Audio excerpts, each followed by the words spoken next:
নমস্কার বন্ধুরা। এই ভিডিওটি তাদের জন্য যারা এমএসডাব্লিউ সাবজেক্ট নিয়ে পিজি করতে চায়।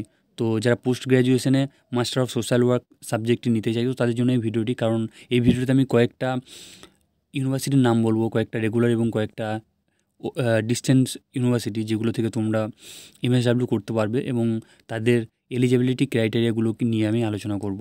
তো তোমরা ভিডিওটিকে শেষ পর্যন্ত দেখো, তাহলে তোমরা বুঝতে পারবে যে তোমরা কোন ইউনিভার্সিটি থেকে তোমরা করতে পারবে এবং কোন কোন ইউনিভার্সিটি থেকে তোমরা অ্যাডমিশন নিতে পারবে। তো ভিডিওটিকে শেষ পর্যন্ত দেখো।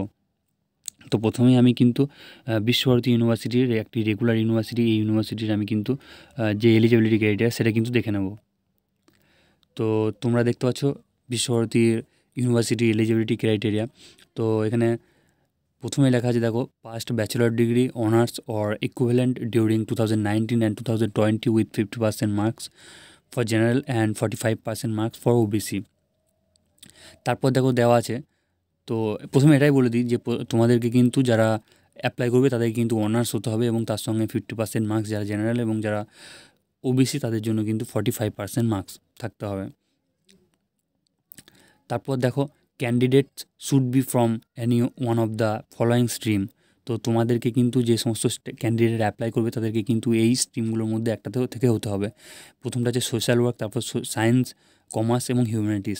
তো যারা হিউম্যানিটিস স্ট্রিম থেকে তাদেরকে কিন্তু এই নিচে যে সাবজেক্টগুলো আমি নাম বলবো সেগুলোর মধ্যে কিন্তু একটা সাবজেক্ট থাকতে হবে, তবে কিন্তু তারা অ্যাপ্লাই করতে পারবে। তো দেখে না প্রথমে সাবজেক্টগুলো কি।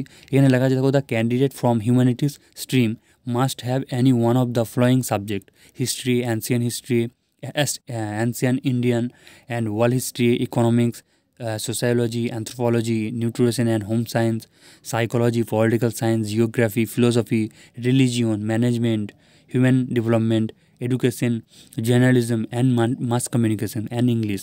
তো এই সাবজেক্টগুলি যদি তোমাদের থাকে একটাও যদি থাকে তাহলে কিন্তু তোমরা অ্যাপ্লাই করতে পারবে। এবং সাথে সাথে সাথে সাথে কিন্তু তোমাদেরকে তোমাদের যে অনার্স ডিগ্রি সেটা কিন্তু থাকতে হবে। তো চলো তারপরে দেখে নেওয়া যাক। এবার দেখে নেওয়া যাক ইগনু ইউনিভার্সিটি থেকে এমএসডাব্লিউ করতে গেলে কী এলিজিবিলিটি থাকতে হবে। তো এমএসডাব্লিউ যদি ইগনু ইউনিভার্সিটি থেকে করতে যাও তাহলে কিন্তু সেরকম কোনো কিছু কিন্তু না থাকলেও হবে। শুধু তুমি যদি পাস বা অনার্স গ্র্যাজুয়েট যদি তুমি শুধু হও তাহলে কিন্তু অ্যাডমিশন নিতে পারবে। কিন্তু এটা কিন্তু একটা ইংলিশ ভার্সনে তোমাদেরকে পড়তে হবে। এটা একটা ইংলিশ মিডিয়াম ইউনিভার্সিটি। তো এখানে কিন্তু অন্য কোনো ল্যাঙ্গুয়েজে কিন্তু পড়া যাবে না। তো আই থিঙ্ক হিন্দি আছে আর ইংলিশ আছে। তো সেখান থেকে কিন্তু তোমরা এমএসডাব্লিউ করতে পারবে। তো এরপর চলো দেখে নেওয়া যাক। তো এটা হচ্ছে এনএসওইউ অর্থাৎ নেতাজি সুভাষ ওপেন ইউনিভার্সিটির যে এমএসডাব্লিউ যে এলিজিবিলিটি সেটা হচ্ছে।